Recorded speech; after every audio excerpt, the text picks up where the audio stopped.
Welcome to doctor NYR YouTube channel. इस वीडियो lecture में हम डिस्कस करेंगे एंटीबॉडीज़ होते क्या है।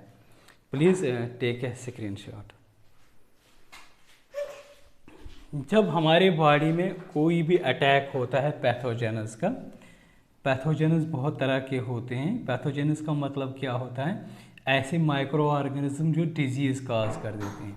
तो ये जो पैथोजेनस हैं इसमें क्या आते हैं? वायरसेस आते हैं, बैक्टीरिया आते हैं, फंजे आता है, या कभी कभी प्रोटोजोआ भी आता है। तो ये जब अटैक करते हैं एक ह्यूमन बॉडी को, तो ह्यूमन बॉडी में एक सिस्टम होता है, मतलब ग्रुप ऑफ ऑर्गन्स होते हैं हमारे बॉडी में।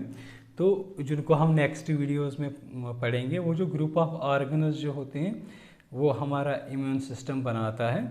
तो ये जो पैथोजेनस जैसे ये हमारे बॉडी को अटैक करेंगे, तो हमारी बॉडी भी इसको काउंटर अटैक करने के लिए कुछ केमिकल्स रिलीज़ कर देते हैं। तो उन्हीं केमिकल्स को क्या बोलते हैं? एंटीबॉडीज़। ठीक है ना। तो ये जो एंटीबॉडीज़ जो होते हैं, यही हमें जो इम्यूनिटी जो होती है या प्रोटेक्शन जो होती है इन पैथोजेनस से जब बचाते हैं, तो यही एंटीबॉडीज़ हमें इन पैथोजेनस से बचाते हैं। तो अब हम ये जो अगर हम देखेंगे जो एंटीबॉडीज़ जो होते हैं इनका नेचर जो होता है ये प्रोटीनशियस नेचर होता है। मतलब अगर हम देखेंगे इनका ये प्रोटीनिक नेचर होता है। ठीक है ना। तो इनको हमारे इम्यून सिस्टम में कौन से सेल्स बनाते हैं? इम्यून सिस्टम में बहुत सारे सेल्स होते हैं।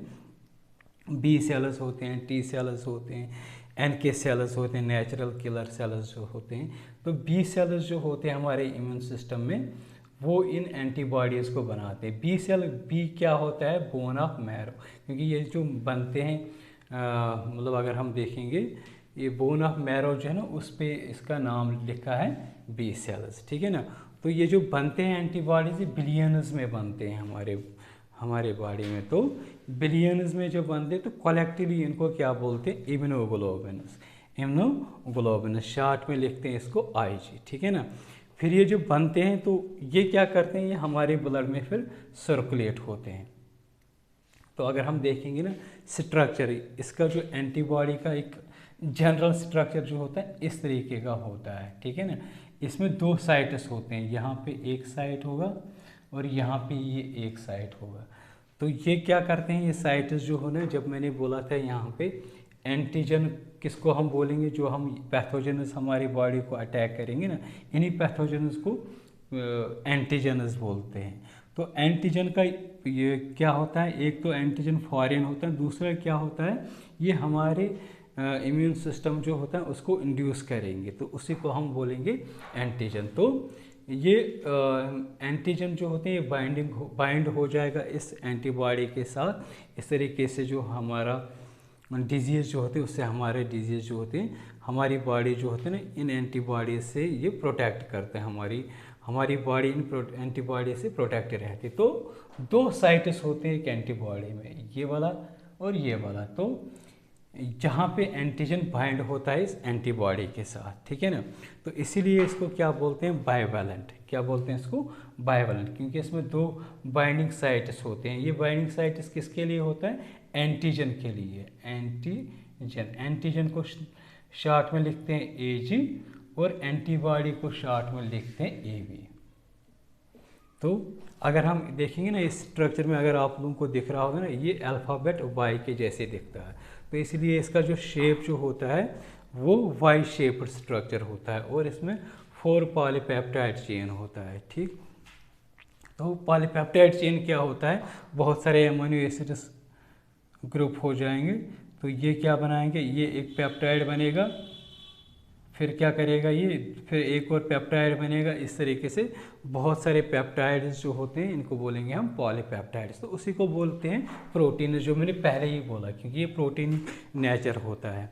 तो इसमें 4 पॉलीपेप्टाइड चेन्स होते हैं। कौन कौन से होते हैं? 2 आइडेंटिकल लाइट चेन्स होते हैं, ये एक और एक हो गए, और 2 जो होते हैं ये वाले, इसी को बोलते हैं 4 पॉलीपेप्टाइड चेन्स। ये वाले जो होते हैं छोटे होते हैं तो इनको बोलते हैं लाइट चेन्स, और ये वाले जो होते हैं ये बड़े होते हैं, इनको बोलते हैं हैवी चेन्स। ठीक है ना। तो इसके साथ जो होते हैं ये जो लाइट चेन्स जो होते हैं ये वाले, ये दो आइडेंटिकल एक जैसे होता है, तो ये एक दूसरे से ब्रिज बनाते हैं, एक बॉन्ड बनाते हैं, एक दूसरे से कनेक्ट होते हैं। ये हैवी है और ये लाइट है, ये लाइट है और ये हैवी है, तो बीच में जो इनकी बॉन्डिंग जो उनको बोलते हैं डाइसल्फाइड ब्रिजेस। इनको क्या बोलते हैं? Disulphide bridges. तो लाइट चेन जो होती है शॉर्ट होती है, जैसे स्ट्रक्चर से आप लोगों को दिख रहा है शॉर्ट होती हैं, और हैवी चेन जो होती हैं ये लंबी होती हैं। तो लाइट चेन को हम क्या किस तरीके से लिखते हैं? H2L2, ठीक है ना। H2L2 का मतलब क्या होता है? H2 दो हैवी चेन्स होते हैं 1 and 2, और L2 का मतलब क्या होता है? दो लाइट चेन्स होते हैं 1 and 2, इसीलिए इसको बोलते हैं L2। मतलब दोनों को हम H2 and L2 लिखते हैं, दो हैवी चेन्स और दो लाइट चेन्स होते हैं इसमें। तो अब हम देखेंगे हमारी बॉडी में किस तरह की कितने क्लासेस जो होते हैं एंटीबॉडीज़ बनते हैं। तो मेनली 4 क्लासेस जो होते हैं हमारे बॉडी में होता है। एक होता है IgG, IgM, IgA और IgE। ये जो IG जो होता है, इस IG का मतलब होता है, I का मतलब होता है इम्यूनो, और G का क्या मतलब होता है? ग्लोबुलिन्स, ठीक है ना। ये इम्यूनोग्लोबुलिन्स, और G जो है ना ऐसे ही मतलब इसको नाम दिया है ना। तो सबसे पहला जो होता है IgG, G यहाँ पे कैपिटल में लिखना है, ठीक है ना।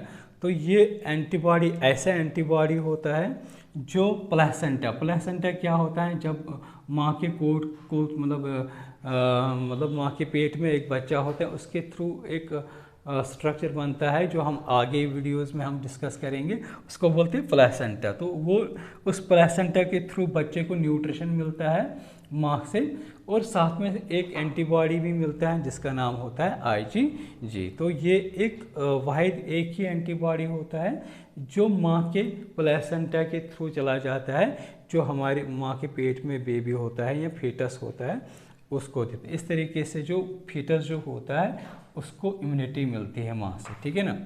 दूसरा जो होता है IgM, ये एंटीबॉडी जो होता है ना, ये पहला मतलब जब भी कोई इन्फेक्शन होता है हमारी बॉडी में, तो सबसे पहले इन चारों में सबसे पहला एंटीबॉडी जो बनता है वो IgM ही होता है। पहले ये रिस्पॉन्स, जैसे एंटीजन आ गया, उसने हमारे इम्यून सिस्टम को इंड्यूस किया, तो सबसे पहला जो इम्यूनोग्लोबिन या एंटीबॉडी बनता है वो IgM ही होता है। तो नियोनेट, जब नया बच्चा पैदा होने वाला है ना, उस टाइम पे जो पहला एंटीबॉडी बनता है वो यही होता है IgM। नेक्स्ट वाला जो होता है एंटीबॉडीज़ वो होता है IgA। ये जो IgA जो होता है, जो माँ का मिल्क होता है, या इसको बोलते हैं येलो कलर जो मिल्क होता है जिसको बोलते हैं कोलेस्ट्रम।